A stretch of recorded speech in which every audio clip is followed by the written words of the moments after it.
Hello, ഇന്ന് നമ്മൾ തയ്യാറാക്കാൻ പോകുന്നത് വളരെ കുറച്ച് ഓയിൽ മാത്രം ഉപയോഗിച്ച് ടേസ്റ്റിന് ഒരു കുറവും വരാത്ത കുറച്ച് വെറൈറ്റി രീതിയിൽ തയ്യാറാക്കുന്ന ഒരു അടിപൊളി ചെമ്മീൻ ബിരിയാണിയാണ്. സാധാരണ നമ്മൾ ബിരിയാണി തയ്യാറാക്കുമ്പോൾ ചിക്കനോ മട്ടനോ അല്ലെങ്കിൽ ചെമ്മീനോ ഒക്കെ ഉപയോഗിച്ചിട്ടുള്ള മസാലയാണ് പ്രധാനമായിട്ടും ഫ്ലേവർ നൽകുക അല്ലേ. എന്നാൽ ഇവിടെ നമ്മൾ കുറച്ച് വ്യത്യസ്തമായിട്ടാണ് റെഡിയാക്കുന്നത്. ചെമ്മീൻ്റെ തല ഉപയോഗിച്ച് ഒരു നല്ല ഫ്ലേവർഫുൾ സ്റ്റോക്ക് തയ്യാറാക്കി ആ സ്റ്റോക്കിൽ തന്നെ നമ്മൾ ബിരിയാണിയുടെ റൈസ് വേവിച്ചെടുക്കുകയാണ് ചെയ്യുക. അതുകൊണ്ട് തന്നെ റൈസിന് നമുക്ക് ചെമ്മീൻ്റെ ഒരു നാച്ചുറൽ ഫ്ലേവറും കിട്ടും. അപ്പം നമുക്ക് ബിരിയാണി തയ്യാറാക്കാം. ആദ്യം തന്നെ നമുക്ക് ചെമ്മീൻ സ്റ്റോക്ക് റെഡിയാക്കണം. അതിനുവേണ്ടി ഞാനിവിടെ എടുത്തിട്ടുള്ളത് ഒരു വലിയ ഉള്ളി ക്ലീൻ ആക്കിയിട്ടുള്ളത് എടുത്തിട്ടുണ്ട്. പിന്നെ അതേപോലെ ഒരു വെളുത്തുള്ളി ഫുള്ളായിട്ട് എടുത്തിട്ടുണ്ട്, തൊലി കളയാണ്ട് തന്നെയാണ് എടുത്തിട്ടുള്ളത്. എരിവിനനുസരിച്ചിട്ടുള്ള പച്ചമുളക്, ഇഞ്ചി, പിന്നെ കുറച്ച് മല്ലിച്ചപ്പ്, പുതിന, അതുപോലെ കുറച്ച് സ്പൈസസും എടുത്തിട്ടുണ്ട്. ഇനി നമ്മൾ അടി കട്ടിയുള്ള ഒരു പാത്രം എടുത്തിട്ട് അതിലേക്ക് നമ്മൾ ക്ലീൻ ആക്കി വെച്ചിട്ടുള്ള ചെമ്മീൻ്റെ തലകൾ ഇട്ട് കൊടുക്കാം. ഞാൻ ചെമ്മീൻ്റെ തലയുടെ തോടോടുകൂടി തന്നെയാണ് ഇവിടെ എടുത്തിട്ടുള്ളത്. ഇതിലേക്ക് നമ്മൾ നേരത്തെ റെഡിയാക്കി വെച്ചിട്ടുള്ള ഉള്ളി, വെളുത്തുള്ളി, ഇഞ്ചി, പച്ചമുളക് മസാലകളൊക്കെ അല്ലേ, അതെല്ലാം ഇതിലേക്ക് ഇട്ട് കൊടുക്കാം. ഇനി ഇതിലേക്ക് നമുക്ക് കുറച്ച് കൂടുതൽ വെള്ളം ഒഴിച്ചു കൊടുക്കണം. കാരണം ഇത് നമ്മൾ ചെറിയ തീയിൽ ഏകദേശം 1 മണിക്കൂറെങ്കിലും നമ്മൾ വേവിച്ചെടുക്കണം. അപ്പോൾ നമുക്ക് റൈസ് വേവിക്കാനുള്ള വെള്ളം ഇതൊന്ന് കിട്ടണം. അപ്പോൾ ഇനിയിപ്പോൾ സപ്പോസ് കുറച്ച് വറ്റിയിട്ടുണ്ടെങ്കിലും പ്രശ്നമൊന്നുമില്ല, നമ്മൾ ബാക്കി ചൂടുവെള്ളം ചേർത്ത് കൊടുത്താൽ മതി. കുക്കർ നമ്മൾ അടച്ചു വെക്കുന്നില്ല, തുറന്ന് വെച്ചിട്ട് തന്നെയാണ് ഇത് വേവിച്ചെടുക്കുന്നത്. ഞാനിവിടെ കുറച്ച് റൈസേ ഉണ്ടാക്കുന്നുള്ളൂ, അപ്പോൾ അതിനനുസരിച്ചിട്ടുള്ള വെള്ളം ഒഴിച്ചു കൊടുത്തിട്ടുള്ളൂ. അപ്പോൾ നമുക്ക് ഈ രീതിയിലായിരിക്കും ഇത് കിട്ടുന്നുണ്ടാവുക.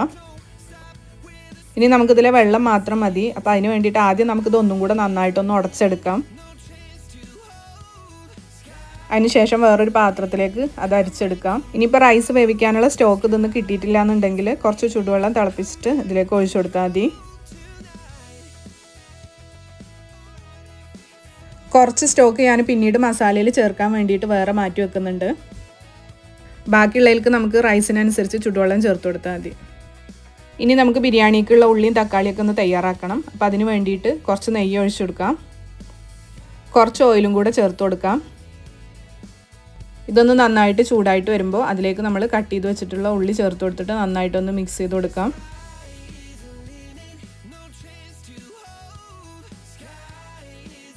ഓയിൽ കുറച്ച് ഉപയോഗിച്ചതുകൊണ്ട് തന്നെ നമ്മൾ ഉള്ളി വഴന്ന് വരുന്നതിനെക്കാട്ടിലും കൂടുതൽ സമയം എടുക്കും.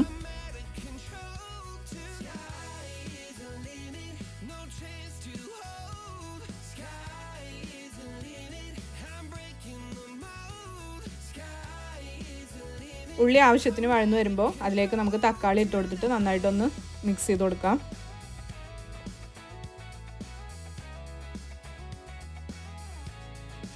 ആവശ്യത്തിനുള്ള ഉപ്പും കൂടെ ചേർത്തതിന് ശേഷം ഒന്നുകൂടെ നന്നായിട്ട് മിക്സ് ചെയ്തിട്ട് ഇതൊന്ന് അടച്ചു വെച്ച് വേവിക്കാം.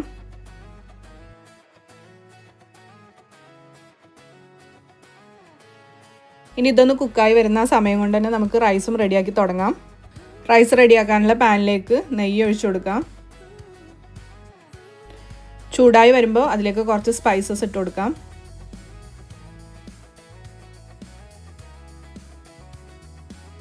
ഇനി ഇതിലേക്ക് നമ്മൾ നേരത്തെ സോക്ക് ചെയ്ത് വെച്ചിട്ടുള്ള റൈസ് ഇട്ട് കൊടുക്കാം. ഞാനിവിടെ ജീരകശാല റൈസാണ് എടുത്തിട്ടുള്ളത്. ഇനി ഇത് നന്നായിട്ടൊന്ന് മിക്സ് ചെയ്യാം. ഇതൊന്ന് 2 മിനിറ്റ് ചൂടാക്കുമ്പോഴത്തേന് ആ റൈസിലുണ്ടായിരുന്ന വെള്ളമൊക്കെ അങ്ങോട്ട് വറ്റിക്കോളും.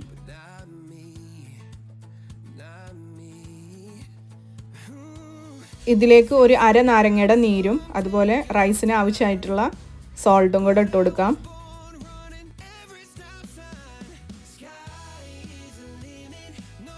ഒന്നുകൂടെ ഒന്ന് നന്നായിട്ട് മിക്സ് ചെയ്ത് കൊടുക്കാം.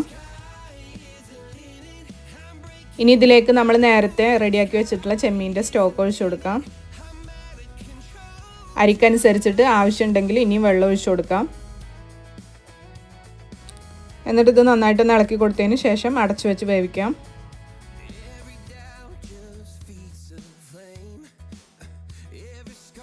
ഈ സമയം കൊണ്ട് തന്നെ നമ്മളുടെ തക്കാളി നന്നായിട്ട് വഴന്നു വന്നിട്ടുണ്ടായിരിക്കും.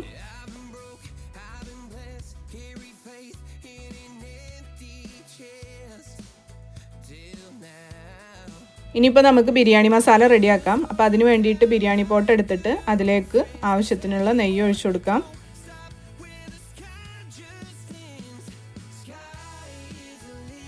നെയ്യൊന്ന് ചൂടാവുമ്പോൾ അതിലേക്ക് നമുക്ക് സ്പൈസസ് ഇട്ട് കൊടുക്കാം. മസാലയ്ക്ക് ഒന്ന് പൊട്ടി വരുമ്പോൾ അതിലേക്ക് നമുക്ക് ഇഞ്ചിയും വെളുത്തുള്ളിയും അതുപോലെ പച്ചമുളകും കുറച്ച് എടുത്തിട്ടുള്ളൂ, അതൊന്ന് ചതച്ച് ചേർത്ത് കൊടുക്കാം. ഒന്നിളക്കി കൊടുത്തതിന് ശേഷം നമ്മൾ നേരത്തെ റെഡിയാക്കി വെച്ചിട്ടുള്ള ഉള്ളിയും തക്കാളി അതിലേക്ക് ചേർത്ത് കൊടുക്കാം. ഉള്ളിയും തക്കാളിയും ചേർത്ത ശേഷം ഒന്നുകൂടെ ഒന്ന് നന്നായിട്ട് മിക്സ് ചെയ്യുക. ഒരു 2 മിനിറ്റോളം ഒന്ന് കുക്ക് ചെയ്യാം. ഇതിലേക്ക് കുറച്ച് മല്ലിച്ചപ്പും പുതിനയും ചേർത്ത് കൊടുക്കാം.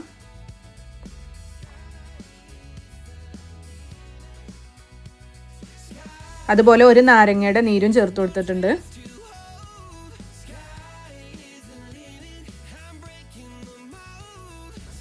ഒന്നുകൂടെ ഒന്ന് ഇളക്കി കൊടുക്കാം. ഇനി ഇതിലേക്ക് നമ്മൾ ക്ലീൻ ആക്കി വെച്ചിട്ടുള്ള ചെമ്മീൻ ചേർത്ത് കൊടുക്കാം.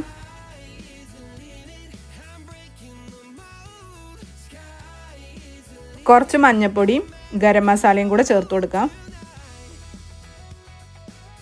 മസാല ചെമ്മീനിൽ പിടിക്കുന്ന രീതിയിൽ നന്നായിട്ടൊന്ന് ഇളക്കി കൊടുക്കാം.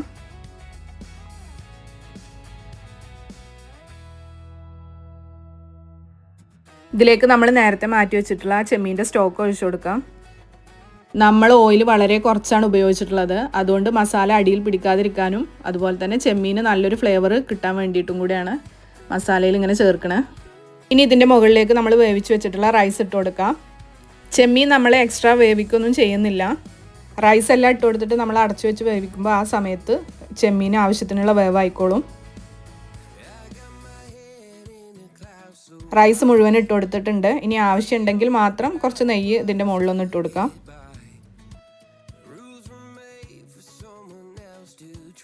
കുറച്ച് മല്ലിച്ചപ്പും കൂടെ ഇട്ട് കൊടുക്കുന്നുണ്ട്.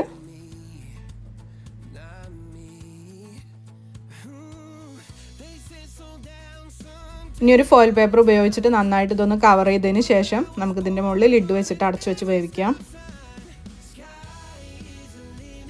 ഒരു തവയോ അല്ലെങ്കിൽ ഹെവി ബോട്ടംഡ് പാനോ ഒക്കെ അടുപ്പിൽ വെച്ചിട്ട് അതിൻ്റെ മുകളിൽ ബിരിയാണി പോട്ട് വെച്ചിട്ടാണ് വേവിച്ചെടുത്തിട്ടുള്ളത്, ലോ ഫ്ലെയിമിൽ. 10 മിനിറ്റിന് ശേഷം നമുക്കിതൊന്ന് തുറന്ന് നോക്കുമ്പോൾ ഒരു സ്മെല്ല് വരാനുണ്ട്. അടിപൊളിയാണ് കേട്ടോ. ചെമ്മീൻ്റെ തല ഉപയോഗിച്ച് തയ്യാറാക്കിയ സ്റ്റോക്കിൽ തന്നെ നമ്മൾ റൈസ് വേവിച്ചത് കൊണ്ട് തന്നെ ഓരോ ഗ്രെയിനിലും പ്രോൺസിൻ്റെ നല്ലൊരു നാച്ചുറൽ ഫ്ലേവർ കിട്ടിയിട്ടുണ്ട്. സാധാരണ നമ്മൾ ഓയിൽ കുറച്ചും കൂടെയൊക്കെ കൂടുതൽ ഉപയോഗിച്ചിട്ട് ഉണ്ടാക്കുകയാണെന്നുണ്ടെങ്കിൽ ഇതിൻ്റെ ടേസ്റ്റും ഭയങ്കര റിച്ച് ആയിരിക്കും. അധികം ഓയിലൊന്നും ഉപയോഗിക്കാതെ കുറച്ച് വ്യത്യസ്തമായിട്ടുള്ള രീതിയിൽ ഒരു ചെമ്മീൻ ബിരിയാണി ഉണ്ടാക്കാൻ ആഗ്രഹിക്കുന്നുണ്ടെങ്കിൽ ഈ രീതിയിലൊന്ന് ട്രൈ ചെയ്ത് നോക്കണേ. ഞാൻ അപ്ലോഡ് ചെയ്യുന്ന ഇത്തരത്തിലുള്ള റെസിപ്പീസൊക്കെ നിങ്ങൾക്ക് ഇഷ്ടമാവുകയാണെന്നുണ്ടെങ്കിൽ, ആരെങ്കിലും സബ്സ്ക്രൈബ് ചെയ്യാത്തവരുണ്ടെങ്കിൽ, നിങ്ങൾക്ക് ഇഷ്ടപ്പെടുകയാണെന്നുണ്ടെങ്കിൽ ഒന്ന് സബ്സ്ക്രൈബ് ചെയ്യണേ. അതുപോലെ വീഡിയോ ലൈക്ക് ചെയ്യാനും അഭിപ്രായങ്ങൾ കമൻറ്റ് ചെയ്യാനും മറക്കല്ലേ.